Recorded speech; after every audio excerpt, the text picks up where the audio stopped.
ಎಲ್ಲಿದ್ದರೇನು ನಾ ಹೇಗಿದ್ದರೇನು ನಾ ರಾಘವೇಂದ್ರ.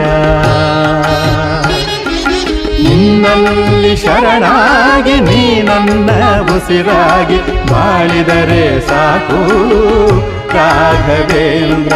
ಹಾಲಲ್ಲಾದರೂ ಹಾಕು ನೀರಲ್ಲಾದರೂ ಹಾಕು ರಾಘವೇಂದ್ರ. ಹಾಲಲ್ಲಿ ಕೆನೆಯಾಗಿ ನೀರಲ್ಲಿ ಮೀನಾಗಿ ಹಾಯಾಗಿರುವೆ ರಾಘವೇಂದ್ರ. ಹಾಲಲ್ಲಾದರೂ ಹಾಕು ನೀರಲ್ಲಾದರೂ ಹಾಕು ರಾಘವೇಂದ್ರ.